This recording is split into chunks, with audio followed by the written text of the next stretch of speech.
Today we will see derivatives of implicit functions. पहिल्यांदाच ऐकता हे तुम्ही की implicit आणि functions. Functions हा भाग तुम्हाला माहित आहे 11वी मध्ये झालेला भाग आहे आणि functions हे नेहमी आपण बघतो y is equal to f of x ज्यावेळेस लिहितो त्यावेळेस त्याला फंक्शन म्हणतो. पण हा implicit function हा काय प्रकार आहे तो आता बघता येईल. त्याचा डेरिव्हेटिव्ह काढणे आणि त्यावर आधारित एक्सरसाइज 1.3 मधील क्वेश्चन नंबर 3, क्वेश्चन नंबर 4 आणि क्वेश्चन नंबर 5.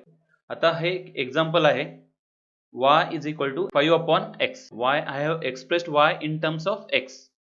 तर अशा फंक्शन्सना आपण एक्सप्लिसिट फंक्शन म्हणतो. बऱ्याचशा डेरिव्हेटिव्हज मध्ये नाही का तुम्हाला प्रश्नामध्येच दिलं होतं की y is equal to काहीतरी फंक्शन दिलेलं होतं आणि प्रत्येक वेळेस आपण त्या y is equal to जे फंक्शन दिलेलं आहे त्याचा डेरिव्हेटिव्ह काढला गेलेला आहे आपल्याकडून. तर y is equal to some function of x या पद्धतीने ज्यावेळेस आपण त्याला मांडतो याला आपण एक्सप्लिसिट फॉर्म असं म्हणतो. आणि हा आपण प्रकार केलेला आहे फक्त याचं नाव एक्सप्लिसिट म्हणतात हे तुम्हाला आज सांगितलेलं आहे. मग इम्प्लिसिट फॉर्म म्हणजे काय तर आता हेच जे आपण लिहिलेलं आहे इथं y is equal to 5 upon x हा x आणि y मी एकत्र घेतो आणि मी या पद्धतीने लिहितो म्हणजे xy is equal to 5. Even त्या 5 ला सुद्धा नाही का या बाजूला घेतो लेफ्ट साइडला घेतो xy minus 5 is equal to 0. आणि हा इक्वेशन जो आहे तो x आणि y मधला इक्वेशन आहे. इथं बघा इथं x हा सेपरेटली लिहिला नाही मी किंवा y हा सेपरेटली x मध्ये लिहिला नाही. अशा फॉर्मला आपण इम्प्लिसिट फॉर्म म्हणतो. ज्या ठिकाणी आपण x हा separately in terms of y लिहितो किंवा y हा separately in terms of x लिहितो अशा फॉर्म्सला एक्सप्लिसिट म्हणतात. पण ज्या वेळेस आपण हे वेगळं वेगळं नाही तर त्या दोघांना एकत्र करून लिहितो अशा फॉर्मला आपण इम्प्लिसिट फॉर्म असं म्हणतो. तर इम्प्लिसिट फॉर्म हा कसा दाखवला जातो तर हे एक नुसतं त्याचं नोटेशन आहे की कुठलंही मी इथं f लिहू शकतो किंवा g. ऑलरेडी मी इथं f वापरलाय म्हणून मी इथं g वापरतोय. तर हे काय मिळतंय x आणि y मधलं एखादं इक्वेशन मिळणं म्हणजेच त्या फॉर्मला आपण काय म्हणतो इम्प्लिसिट फॉर्म. तर आता अशा स्वरूपाच्या इक्वेशनचा डेरिव्हेटिव्ह काढायचा आहे आपल्याला. तर मी डेरिव्हेटिव्ह माझा बदलणार नाही. मी डेरिव्हेटिव्हला नेहमी जे नोटेशन वापरतो तेच नोटेशन वापरणार आहे. dy by dx च फाइंड करायचं आहे मला. पण आता या इक्वेशनचा वापर करून मला dy by dx फाइंड करायचा आहे. तो कशा पद्धतीने केला जाईल किंवा काय होईल ते पाहूया. म्हणजे याचा डेरिव्हेटिव्ह काय येतो आता आपल्याला माहित आहे याचा derivative y is equal to 5 upon x ज्यावेळेस मी दिला आहे त्याचा डेरिव्हेटिव्ह तुम्हाला सांगता येतो डायरेक्टली सुद्धा. पहा हा 5 upon x आहे. So 5 is just a coefficient त्यामुळे 5 हा बाजूला येईल आणि 1 upon x राहणार. मग 1 upon x चा डेरिव्हेटिव्ह काय असतो 1 upon x चा हा स्टँडर्ड डेरिव्हेटिव्ह स्टँडर्ड फॉर्म्युला आहे त्याच्यासाठी की 1 upon x चा डेरिव्हेटिव्ह हा -1 upon x स्क्वेअर येतो. आता याच्या बाजूला 5 लागल्यामुळे हा -5 upon x स्क्वेअर इतका येणार. -5 upon x स्क्वेअर हे उत्तर पाहिजे आपल्याला. पण आता हे उत्तर मी डायरेक्टली न काढता हे न वापरता आता मी याचा वापर करायचा आणि हे उत्तर आणायचंय की माझं उत्तर किती असलं पाहिजे -5 upon x स्क्वेअर. तर चला ते बघूया कशा पद्धतीने आपल्याला आणता येईल. So I have written the equation xy minus 5 is equal to 0. Now I am going to differentiate this with respect to x. आता मला या बाजूला जो आहे तो u into v या स्वरूपामध्ये प्रोडक्ट दिसतोय. So we will use the u into v rule.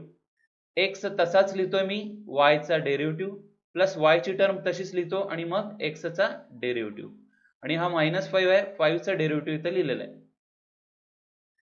त्याच्या पुढे x will be as it is. आता d by dx of y म्हणजे काय तर y चा डेरिव्हेटिव्ह म्हणजे dy by dx. याचाच अर्थ dy by dx इतका आहे. y he term as it is आणि x चा डेरिव्हेटिव्ह हा 1 आहे आणि हा कॉन्स्टंट असल्यामुळे त्याचा डेरिव्हेटिव्ह काय आलेला आहे 0. तर आपल्याला एकूणच काय मिळालेलं आहे तर हा dy by dx या बाजूला ठेवलेला आहे. हा प्लस y मी या बाजूला घेऊन गेलेलो आहे त्यामुळे तो -y झालेला आहे आणि अपॉन हा x केलेला आहे. म्हणजे मला मिळालेलं आहे dy by dx is equal to -y upon x. मग आपल्याला तो उत्तर -5 upon x स्क्वेअर पाहिजे होतं. मग आता इथं काय करायला हवं तर इकडे बघा याच्यावरून आपल्याला हे लिहिता येईल की जर xy -5 is equal to 0 हा 5 तिकडे घेतला तर xy is equal to 5 असेल म्हणजेच y is equal to 5 upon x. मग आता y is equal to 5 upon x ही किंमत याच्यामध्ये ठेवू या y च्या ठिकाणी 5 upon x असं ठेवू म्हणजे मला काय मिळेल तर dy by dx is equal to -5 upon x square. म्हणजे तोच डेरिव्हेटिव्ह आपण जो एक्सप्लिसिटली काढतो तोच डेरिव्हेटिव्ह आपण इम्प्लिसिट फंक्शनचा वापर करून काढला आहे. त्यामुळे याचा डेरिव्हेटिव्ह हा dy by dx is equal to -5 upon x square. आता आणखीन एक फंक्शन देतो जे इम्प्लिसिट फंक्शन आहे ते म्हणजे x square plus 2xy minus y square is equal to 0. हे जे फंक्शन होतं याला मी सेपरेटली इथं असं लिहून दाखवलेलं आहे की y is equal to 5 upon x. तसंच मला हा separately y is equal to some function of x असा लिहिता येतो का? We cannot express this easily. y हा एक्सप्लिसिटली x मध्ये मांडणं हे थोडंसं अवघड आहे इथं. We cannot express it easily. तर अशा वेळेस तर याचा डेरिव्हेटिव्ह आता कसा काढता येईल आपण बघूया. हा जो आहे हे इक्वेशन दिलेलं आहे x आणि y मध्ये.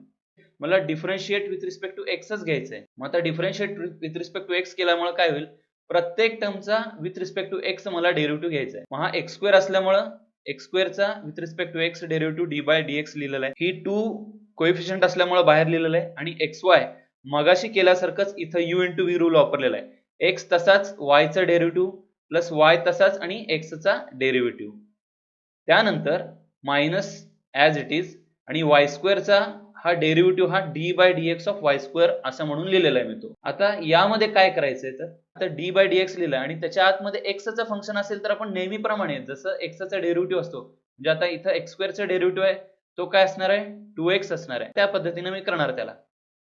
पण जिथं जिथं y स्क्वेअर आहेत हे नीट लक्ष द्या. हे log y च्या बाबतीत पण आपण लॉगॅरिथमिक डिफरन्शिएशन मध्ये केलेलं आहे की log y चा डेरिव्हेटिव्ह काढत असताना log चा डेरिव्हेटिव्ह 1 upon y लिहिणे, त्यानंतर कुठल्याही परिस्थितीत त्याच्या समोर dy by dx लिहिणे.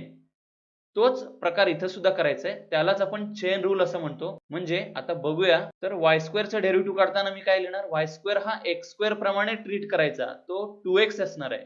2x च्या ऐवजी मी इथं 2y लिहितोय म्हणजे मी y ला x प्रमाणे वागणूक दिलेली आहे. मात्र y चा डेरिव्हेटिव्ह काढला असल्यामुळे त्याच्या समोर dy by dx लिहायचा आहे. ही गोष्ट विसरायची नाही आहे. हा भाग सोपा आहे. हा x स्क्वेअर चा डेरिव्हेटिव्ह काय आहे, सिम्पली 2x. आता याच्यामध्ये ब्रॅकेट मधला जो भाग आहे तो x as it is, y चा डेरिव्हेटिव्ह हा dy by dx लिहिलेला आहे. y ॲज इट इज आणि x चा डेरिव्हेटिव्ह 1 आहे त्यामुळे इथं मी तो लिहिलेला नाही. हा 2 आणि हा 2 प्रत्येक ठिकाणावरून मला कॅन्सल करता येईल. आता dy by dx च्या ज्या काही टर्म्स आहेत त्या सगळ्या एका बाजूस घेऊ आणि उरलेल्या सगळ्या टर्म्स ह्या वेगळ्या बाजूस लिहू.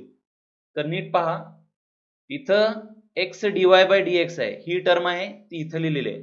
तसंच आहे minus y dy by dx आहे ती टर्म इथं लिहिलेली आहे. म्हणजे मी काय केलेलं आहे, dy by dx च्या टर्म्स हे टुगेदर लिहिलेले आहेत म्हणजे एकत्र घेतलेले आहेत आणि बाकीच्या सगळ्या टर्म्स कुठे लिहिलेल्या आहेत RHS मध्ये. बाकीच्या टर्म्स कुठल्या आहेत, याच्यामध्ये x उरलेला आहे आणि याच्यामध्ये y उरलेला आहे. आता या दोन्ही टर्म ज्यावेळेस मी RHS मध्ये घेईन त्या दोन्ही निगेटिव्ह होतील. त्यानंतर मला dy by dx हा कॉमन फॅक्टर इथं दिसतोय म्हणजे dy by dx मला या दोघांमधून कॉमन काढायचं आहे. तर dy by dx याच्यामधून कॉमन काढल्यामुळे आतमध्ये x आणि मायनस y एवढा प्रकार फक्त राहिलेला आहे आणि या ठिकाणी मायनस चिन्ह मी कॉमन काढलेलं आहे. So it is minus of x plus y. आणि फायनली मला dy by dx ची व्हॅल्यू काढायची आहे म्हणजे solve for dy by dx. So dy by dx is nothing but he term फक्त या बाजूस घ्यायची म्हणजे minus of x plus y upon x minus y. तर या पद्धतीनं आपल्याला इम्प्लिसिट फंक्शनचे डेरिव्हेटिव्हज फाइंड करायचे आहेत. तर यामध्ये वापरल्या गेलेल्या स्टेप्स इथं ज्या आहेत ते दाखवतो मी की डिफरन्शिएट करणे, नंतर x असेल तर युजुअल पद्धतीनं आणि y असेल तर चेन रूल वापरायचा, dy by dx च्या जर टर्म्स असतील तर त्या एकत्र घ्यायच्या, dy by dx कॉमन काढायचा आणि शेवटी dy by dx ची व्हॅल्यू काढायची. तर याचा डेरिव्हेटिव्ह आपल्याला काय मिळाला, तर dy by dx is equal to minus x plus y upon x minus y. पुढे बघूया आता इम्प्लिसिट फंक्शनचा डेरिव्हेटिव्ह म्हणजे एखादं इक्वेशन दिलं असेल आपल्याला या पद्धतीचं एक x आणि y दोन्ही मधलं इक्वेशन दिलं असेल आणि आपल्याला जर dy by dx काढायला सांगितला तर या स्टेप्स मी फॉलो करणार. डिफरन्शिएट करताना मी नेहमी विथ रिस्पेक्ट टू x, कारण की मला इथं dy by dx इथं x नीच डिफरन्शिएट करायचं आहे मला म्हणून मी differentiate with respect to x घेणार. त्यानंतर जिथे x च्या टर्म आहेत ॲज युजुअल आपण नेहमीप्रमाणे करणार, पण जिथं जिथं y च्या टर्म आहेत तिथं मात्र काय x प्रमाणेच करायचं पण त्याच्या पुढे काय लिहायचं आहे dy by dx लिहायचं आहे. यालाच चेन रूल असं म्हणतो आपण. त्यानंतर जेवढ्या काही dy by dx च्या टर्म्स आहेत त्या एकत्र करायच्या डाव्या बाजूला आणि ज्या उरलेल्या टर्म्स आहेत त्या सगळ्या RHS मध्ये लिहून टाकायच्या. त्यानंतर we will take dy by dx as a common factor and finally we will find the value of dy by dx. So these are the 4 steps for finding the derivative of implicit function. So let's go for the sum from the exercise. आता हा जो आहे third सम आहे exercise 1.3 मधला. तर त्यातले काही sums मी इथं सोडवणार आहे. I request the students to solve the rest of the sums. यामध्ये जिथं व्हरायटी मला वाटते त्या सम्सना मी चूज केलेला आहे. सेकंड सम मध्ये दिलेला आहे given x square root of x plus y square root of y is equal to a square root of a. आता याच्यामध्ये थोडंसं सिम्प्लिफिकेशन करू. पहिल्यांदा इथं x ची पॉवर 1 आहे आणि रूट x असेल तर x ची पॉवर ही काय असते, तर त्याची पॉवर असते 1/2 आणि 1 आणि 1/2 या दोघांची काय करावं लागणार, इथं गुणाकार असल्यामुळे x चा गुणाकार आहे तर त्याच्या पॉवरची काय होणार, बेरीज होणार. त्यामुळे ते आपल्याला x raised to 1 plus 1/2 म्हणजेच x raised to 3/2 इतकं मिळेल. म्हणजे या टर्म्सचा गुणाकार म्हणजेच त्याच्या पॉवरची बेरीज केल्यामुळे what I get is x to the power 3/2. Similarly y to the power 3/2. इथं मला a ची पॉवर मी लिहिलेली नाही कारण की गरज नाही. का गरज नाही, तर हा कॉन्स्टंट आहे आणि कॉन्स्टंटचा डेरिव्हेटिव्ह काय असतो, 0 असतो. त्यामुळे याचं फारसं सिम्प्लिफिकेशन करायच्या प्रकारात मी पडत नाही. पुढे differentiate with respect to x. मगाशी सांगितलेल्या स्टेप्सच फॉलो करतोय मी. तर डिफरन्शिएट करताना derivative of x term and then derivative of y term and derivative of the constant term. So next thing, हा ॲज युजुअल करायचा. x रेस टू n असेल तर काय n x raise to n minus 1 म्हणजे 3/2 minus 1 which is equal to 1/2. आणि हा जो आहे आता हा y मधला आहे, x प्रमाणेच करायचं पण dy by dx ही टर्म लिहायची त्याच्या पुढे. So 3/2 into y raise to 1/2 into dy by dx is equal to 0. याचं थोडंसं सिम्प्लिफिकेशन केलेलं आहे. तर x रेस टू हाफ म्हणजेच रूट x आणि y रेस टू हाफ म्हणजेच रूट y. आता मी dy by dx हा डाव्या बाजूस ठेवतो. हा x इकडे आल्यामुळं मायनस रूट x आणि divide by root y. So what I get is dy by dx is equal to, याला थोडंसं हे दोघांना एकत्र मिळून एका रूट मध्ये मी ठेवू शकतो. So this will be minus of square root of x upon y. So this is the final answer. तर हा पाचवा सम आहे. Given x square y square minus tan inverse of square root of x square plus y square is equal to cot inverse of square root of x square plus y square. आता हा दिसायला बराच मोठा सम दिसतोय पण आपल्याला जर trigonometry मधले रूल्स चांगले माहित असतील तर याला सोपं करता येतं की x square y square is equal to tan inverse of x या मायनसला तिकडे घेतलंय म्हणजे हा plus tan inverse of this square root plus cot inverse of the same square root. What is the value of tan inverse of theta plus cot inverse of theta? We have tan inverse of theta plus cot inverse of theta is equal to pi/2. हे आपण inverse trigonometric फंक्शनचं ज्यावेळेस derivative बघितलेलं आहे या सगळ्या रिझल्ट्सला मी prove करून दाखवलेलं आहे बऱ्यापैकी. So it is x square y square is equal to pi/2. म्हणजे जरी ती एवढी मोठी टर्म असेल तरी त्याचं सिम्प्लिफिकेशन करून फक्त नुसताच pi/2 एवढाच मिळालेला आपल्याला. म्हणजे आता हा डेरिव्हेटिव्ह बऱ्यापैकी सोपा झालेला आहे. तर याच्यामध्ये मी ज्यावेळेस याला differentiate with respect to x म्हणेन इथं u इंटू v रूल वापरावा लागेल. So u into derivative of v plus v into derivative of u is equal to या टर्मचा डेरिव्हेटिव्ह जो की कॉन्स्टंट असल्यामुळे काय येणार आहे, 0 येणार आहे. आता इथं एक मुद्दाहून मी थोडंसं वेगळं नोटेशन वापरायचा प्रयत्न केलेला आहे. थोडंसं बघा इकडं, x square as it is लिहिलेलं आहे. y स्क्वेअरचा डेरिव्हेटिव्ह काय असतो तर तो 2y. त्यानंतर मी काय लिहिलं पाहिजे तर dy बाय dx. काही बुक्स मध्ये किंवा काही प्रश्नामध्ये देखील तुम्हाला dy बाय dx लाच y डॅश असं देखील म्हणतात, हे दिलेलं आहे. त्यामुळे मी हे नोटेशन इथं वापरत आहे. जर फार मोठं एक्सप्रेशन असेल तर हे नोटेशन वापरायला हरकत नाही. म्हणजे dy बाय dx सारखं लिहिण्याच्या ऐवजी सिम्पली y डॅश त्याला म्हणलं तरी चालेल. तर मला इथं y चा डेरिव्हेटिव्ह काढताना 2y into dy by dx म्हणजेच y डॅश लिहिलेला आहे. हा y square as it is आणि x स्क्वेअरचा डेरिव्हेटिव्ह हा 2x आलेला आहे आपल्याला. त्याच्या पुढच्या टर्म मध्ये तर हा dy बाय dx ची टर्म लेफ्ट साइडला घेतलेली आहे, बाकीच्या टर्म्स राईट साइडला मांडलेले आहेत. आणि शेवटी dy बाय dx चीच व्हॅल्यूज म्हणजेच y डॅश ची व्हॅल्यू ही हा x स्क्वेअर y हा या बाजूला घेतलेला आहे, याच्या डिनॉमिनेटर मध्ये जाईल. So it's a minus xy square upon x square y. So this is the final answer. त्यामुळे हा रिझल्ट आपण वापरल्यामुळे आपल्याला ते सोपं गेलं. नाहीतर प्रत्येक ठिकाणी जर तुम्ही याचा डेरिव्हेटिव्ह काढत गेला असता तर फार मोठं करावं लागलं असतं आपल्याला. त्यामुळे it is important to know few results from the trigonometry. तर पुढचा सम आहे 9वा sum. Given e to the power x minus y. इथं बराचसा पॉवर फॉर्म मध्ये लिहिलेला आहे which is equal to x upon y. हे देखील इम्प्लिसिट फंक्शन आहे कारण की मी y सेपरेट लिहिलेला नाही x मध्ये. x आणि y दोन्ही मिळून एक इक्वेशन तयार केलेलं आहे म्हणून याला इम्प्लिसिट फंक्शन म्हणतो आपण. हा पॉवर फॉर्म मध्ये असल्यामुळे taking log on both sides करू आपण. नाही काढला लॉगरिथम तरी करता येईल पण थोडासा वेळ लागेल त्याच्यात. इथं लॉग घेतला या बाजूचा आणि या बाजूचा. इथं लॉग घेतल्यामुळे ही कंप्लीट टर्म ही जी ब्रॅकेट मध्ये आहे ती पूर्णपणे इकडे येईल. म्हणजे काय e raise to xy into log of e.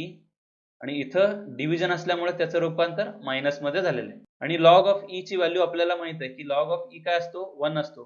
त्यामुळे पुढच्या स्टेप मध्ये मी हे लिहित नाही नुसताच e raise to x minus y असं लिहिलेलं आहे. आता या स्टेप नंतर आपण याचं डिफरन्शिएशन करू. तर डिफरन्शिएशन ऑफ फर्स्ट टर्म आणि डिफरन्शिएशन ऑफ सेकंड टर्म. तर e रेस टू x असेल तर त्याचं डेरिव्हेटिव्ह काय जे काय फंक्शन असेल ते as it is e raise to x into derivative of what is the inner term. Inner term ही x मायनस वाय असल्यामुळे x मायनस वायच्या डेरिव्हेटिव्हने त्याला मल्टिप्लाय करू. इथे लॉग x चा डेरिव्हेटिव्ह हा 1 अपॉन x आहे. आता ही y ची टर्म आहे त्यामुळे हा सुद्धा 1 अपॉन y येईल पण त्याच्यानंतर dy बाय dx मला लिहावं लागणार आहे. तर फक्त आता एवढा एकच डेरिव्हेटिव्ह काढायचा राहिला x मायनस y चा डेरिव्हेटिव्ह. तो पुढच्या स्टेप मध्ये बघूया. x चा डेरिव्हेटिव्ह हा 1 आणि y चा डेरिव्हेटिव्ह हा dy बाय dx. त्यानंतर आपण या टर्मनी याला आतमध्ये मल्टिप्लाय करू म्हणजे सिम्प्लिफिकेशन करू. So e raise to x minus y minus e raise to x minus y into dy by dx which is equal to 1 upon x minus 1 upon y dy. हे आहे तसं लिहिलेलं आहे मी इथं. त्यानंतर मला dy बाय dx आणि dy by dx च्या टर्म्स एकत्र घ्यायच्या आहेत. त्यामुळे मी या दोघांना एकत्र लिहिलेलं आहे LHS ला आणि dy बाय dx नसलेल्या टर्म्स मी RHS ला आणलेले आहेत. आता इथं ही मायनस 1 अपॉन y ची टर्म इकडे आल्यामुळे प्लस झालेली आहे. इथं हा e raise to x minus y हा तिकडे गेल्यामुळे मायनस झालेला आहे. पुढे या दोघांमधून dy बाय dx हा कॉमन काढलेला आहे. कॉमन काढल्यामुळे मला काय मिळेल तर 1 upon y minus e raise to x minus y. पण हा y असल्यामुळे हा क्रॉस मल्टिप्लाय करू आपण याला म्हणजे 1 minus y into e raise to x minus y upon y. या पद्धतीने तो आपल्याला लिहिता येईल.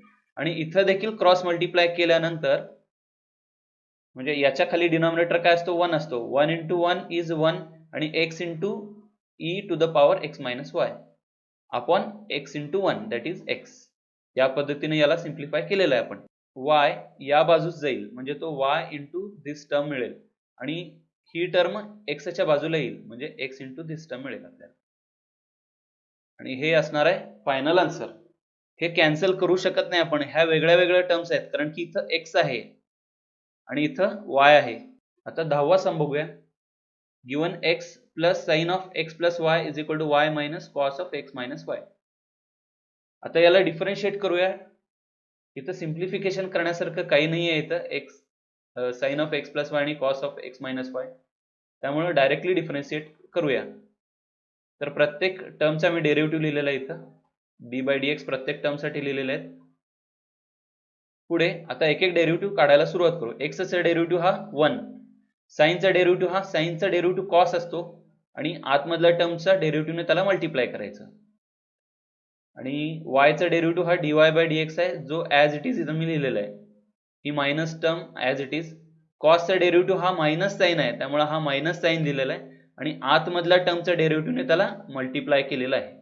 1 plus cos of x plus y हा भाग ऍज इट इज लिहिलेला आहे इंटू आता x प्लस y चा डेरिव्हेटिव्ह काढायचा आहे मला. x चा डेरिव्हेटिव्ह हा 1 आणि y चा डेरिव्हेटिव्ह हा dy बाय dx आणि त्यापुढे हा dy by dx term as it is minus and minus it has become plus. It's a sign of x minus y and derivative of this term now x derivative is 1 and derivative of y is dy by dx. आता मी directly dy by dx एकत्र घेऊ शकत नाही. पहिल्यांदा हे जे brackets आहेत ते ओपन करावे लागतील आपल्याला. म्हणजे या टर्मनी या ब्रॅकेट्स मधल्या टर्मला आतमध्ये मल्टिप्लाय करून घेऊ पहिल्यांदा इथे. तसंच या टर्मनी या ब्रॅकेट मध्ये मल्टिप्लाय करून घेऊ आतमध्ये. आता हा cos ने मल्टिप्लाय केल्यामुळे cos into 1 is cos आणि cos into dy by dx is cos into dy by dx is equal to dy by dx plus sin into 1 I have written over here and sin into dy by dx which is written over here. आता मात्र पुढच्या step मध्ये मला dy by dx हे वेगळे करता येतील. तर मी ते करणार आहे पुढच्या स्टेपमध्ये. मी सगळे dy बाय dx च्या टर्म्स एकत्र घेतलेले आहेत आणि non dy by dx terms हे राईट हँड साइडला लिहिलेले आहेत. तर याच्यामधून प्रत्येकामधून मला पुढच्या स्टेपमध्ये dy बाय dx हा कॉमन घेता येईल. इथं आणि इथं जो dy बाय dx आहे तो कॉमन घेतलेला आहे मी. आतमध्ये उरलेले टर्म्स लिहिलेले आहेत आणि ही टर्म ॲज इट इज लिहिलेली आहे इथं राईट हँड साइडला. आणि फायनल आन्सर आहे dy बाय dx मला सोडवायचा आहे. म्हणजे हा जो dy dx च्या बाजूला भाग असलेला तो गुणाकार आहे इथं, तो या उजव्या बाजूला गेल्यानंतर याच्या डिव्हिजन मध्ये जाईल. म्हणजे याच्या डिनॉमिनेटरला येईल sin of x minus y minus cos of x plus y minus 1 upon sin of x minus y plus cos of x plus y minus 1. लक्षात घ्या की इथून मी हे टर्म्स कॅन्सल करू शकत नाही. हे टर्म्स आणि हे टर्म्स इथून कॅन्सल करू शकत नाही. हा चौथा क्वेश्चन आहे. त्याच्यामध्ये सुद्धा असंच आहे की show that dy by dx is equal to y upon x. म्हणजे जवळपास सगळ्याच प्रश्नामध्ये मला उत्तर काय येणार आहे y upon x, where a and p are constants. म्हणजे जिथं जिथं मी a वापरले आहेत आणि p वापरलेलं आहे ते सगळीकडे काय कन्सिडर करणार मी कॉन्स्टंट म्हणून कन्सिडर करणार. आणि प्रत्येक ठिकाणी मला उत्तर काय मिळणार आहे तर y अपॉन x. त्यापैकी हा फर्स्ट वन आणि फिफ्थ वन मी करणार आहे. आता इथं x raised to 7 y raised to 5 is equal to x plus y whole bracket raised to 12 असं दिलेलं आहे. त्यानंतर आपण सगळीकडे पॉवर्स असल्यामुळे दोन्ही बाजूचा लॉग काढूया. लॉग घेतल्यानंतर इथं या टर्मचा लॉग आणि या टर्मचा लॉग घेतलेला आहे. इथं दोघांमध्ये मल्टिप्लिकेशन असल्यामुळं लॉग घेतल्यामुळं या मल्टिप्लिकेशनचं रूपांतर प्लस मध्ये झालेलं आहे आणि ही जी पॉवर आहे ती इथं खाली उतरलेली आहे. म्हणजे 7 log x प्लस हा सुद्धा पॉवर खाली आलेला आहे म्हणजे 5 log y असं लिहिलेलं आहे. आणि हा 12 has come over here, so it is 12 into log of x plus y. When I differentiate this with respect to x, what I get is derivative of each term I have written. आणि प्रत्येक ठिकाणी हे 7, 5 आणि 12 हे coefficient असल्यामुळे बाजूला लिहिलेले आहेत. आता प्रत्येक ठिकाणी डेरिव्हेटिव्ह काढून बघूया याचा. log x चा डेरिव्हेटिव्ह हा 1 upon x, log y चा डेरिव्हेटिव्ह हा 1 upon y, पण इथं 5 असल्यामुळे तो 5 upon y येईल आणि y चा डेरिव्हेटिव्ह काढल्यामुळे dy by dx नी मल्टिप्लाय करावं लागेल त्याला. इथे log of x plus y आहे त्याचा डेरिव्हेटिव्ह हा 1 upon x plus y, पण इथे 12 असल्यामुळे 12 upon x plus y आलेला आहे आणि x plus y च्या डेरिव्हेटिव्हने त्याला मल्टिप्लाय केलेला आहे.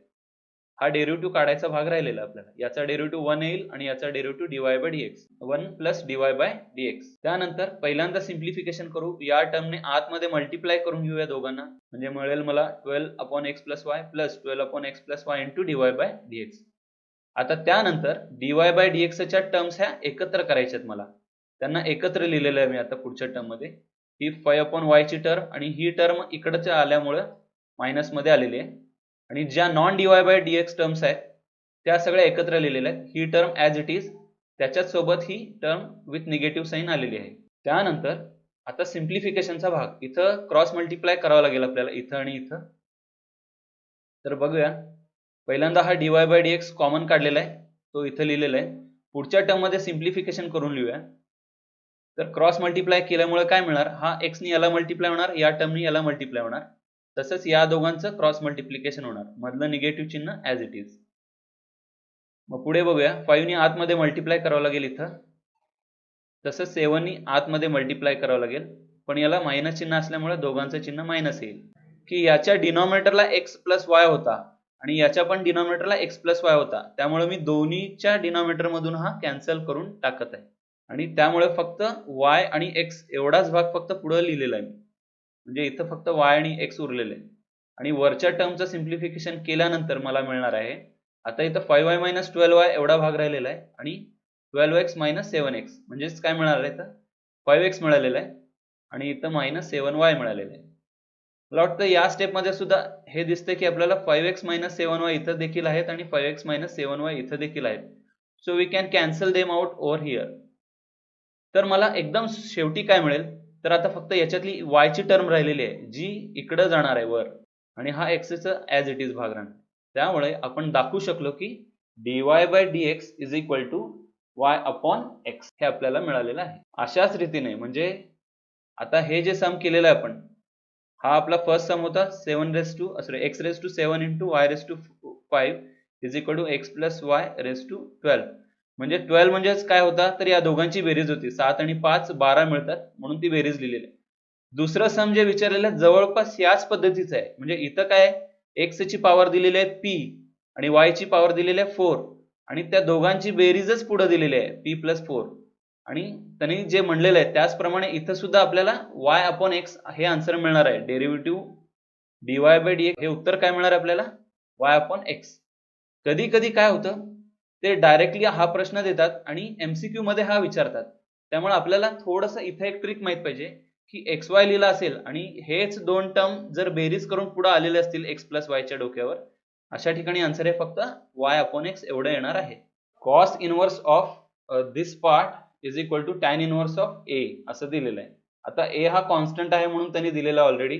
आता cos इनव्हर्स या बाजूला घेतल्यानंतर त्याचं रूपांतर cos मध्ये होईल. तो मला cos of tan inverse of a असं लिहिता येईल आणि या बाजूला उरलेला टर्म्स ॲज इट इज लिहिलेला आहे. आता एक लक्षात घ्या की इथं x आणि y आहेत का या टर्म मध्ये? या टर्म मध्ये x आणि y नाहीत. त्यामुळे ही टर्म फक्त कॉन्स्टंट आहे, काहीतरी कॉन्स्टंट आहे. So it is nothing but some constant. आणि जर तो कॉन्स्टंट असेल तर हे सारखं सारखं सगळं लिहित बसण्यापेक्षा आपण त्याला एक अझम्पशन करू की याला मी t म्हणून पुट करेन. तर पुढे मला काय येईल, ही टर्म ॲज इट इज मी लिहिलेली आहे पण या सगळ्या प्रकाराच्या ऐवजी फक्त t म्हणून वापरलेलं आहे. कारण की डेरिव्हेटिव्ह ऑफ कॉन्स्टंट काय असणार आहे, तो झिरोच मिळतो आपल्याला. त्यामुळे या कॉन्स्टंटवर जास्त भर देण्यापेक्षा आपण या लेफ्ट हँड साइडच्या टर्मचा विचार जास्त करू. ही फार महत्वाची स्टेप आहे. त्यानंतर आता हा जो डिनॉमिनेटरचा भाग आहे तो इकडं आल्यानंतर न्यूमरेटरला जाईल आणि मल्टिप्लाय होईल. मग t ने या दोघांना मल्टिप्लाय केलं. So 70x⁴ - 5y⁴. आता y च्या टर्म्स एकत्र घेतलेल्या आहेत आणि x च्या टर्म्स एकत्र घेतलेल्या आहेत. हा 5y इथं होता 5y⁴, याच्या बरोबर 5ty⁴ घेतलेला आहे आणि हा जो आहे 70x⁴ त्याच्या बरोबर 7x⁴ घेतलेला आहे. म्हणजे इथं त्या दोन्ही एकत्र लिहिलेले आहेत. हे केल्यामुळे काय होणार आहे, आता पुढे मला हे कॉमन काढता येईल y⁴ × 5 इथं आणि इथं. आतमध्ये मला फक्त t+1 राहील आणि इथं सुद्धा x⁴ आणि 7 दोन्हीही कॉमन घेतल्यामुळे t-1 राहील. आता हे y⁴ आहे आणि x⁴ आहे हे एकत्र घेतले आणि या दोन्ही टर्म इकडे पाठवल्या. म्हणजे काय झालं, y इज इक्वल टू ही टर्म इंटू x⁴. आता पुन्हा एकदा या ठिकाणी या टर्म कडे तुमचं लक्ष घ्यायचं. हा तर सेपरेटली कॉन्स्टंट नसून हा सम कोएफिशियंट आहे, कॉन्स्टंट कोएफिशियंट आहे. याचा काहीतरी कोएफिशियंट आहे आणि कोएफिशियंटचा डेरिव्हेटिव्ह काय असतो, तर कोएफिशियंट हे आपण ॲज इट इज लिहितो. कोएफिशियंट जर ॲज इट इज लिहिणार असो आपण तर याला तात्पुरतं काहीतरी अझ्युम करू आपण. मी या गोष्टीला पूर्णपणे यस असं म्हणतो, याला यस म्हणतो मी. म्हणजे काय होणार, y⁴ is equal to s into x⁴. याला म्हणतो मी इक्वेशन नंबर 1. म्हणजे एकदम सुरुवातीला जे आपण बघितलं होतं ही टर्म, हा प्रश्नामध्ये जो दिसतो भाग हा, याचं कम्प्लिटली सिम्प्लिफिकेशन होऊन एवढा सोपा भाग मिळालेला आहे आपल्याला. y⁴ is equal to s into x⁴. अजून मी डेरिव्हेटिव्ह काढला नाही, नुसतं सिम्प्लिफिकेशन केलेलं आहे. आता मी डेरिव्हेटिव्ह काढेन या टर्मचा. डेरिव्हेटिव्ह काय मिळणार आहे मला, y⁴ चा डेरिव्हेटिव्ह s हा कॉन्स्टंट कोएफिशियंट असल्यामुळे बाहेर येणार डेरिव्हेटिव्हच्या आणि मग x⁴ चा डेरिव्हेटिव्ह. y⁴ चा डेरिव्हेटिव्ह हा काय x⁻n सारखा म्हणजे 4y³ येणार, 4y³ आणि y चा डेरिव्हेटिव्ह काढल्यामुळे dy/dx लिहावं लागणार मला. त्यानंतर s as it is x⁴ चा 4x³ आणि नेक्स्ट स्टेप मध्ये dy/dx हे मला शेवटी मिळवायचे आहेत.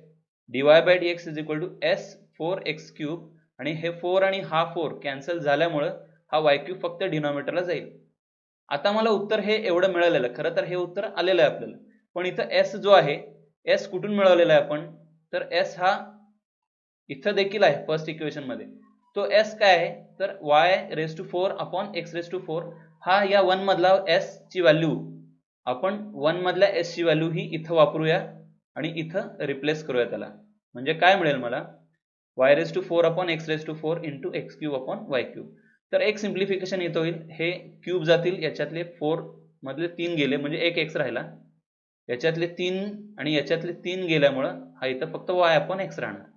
म्हणजेच dy/dx is equal to y/x हे मला मिळवता आलेले आहे.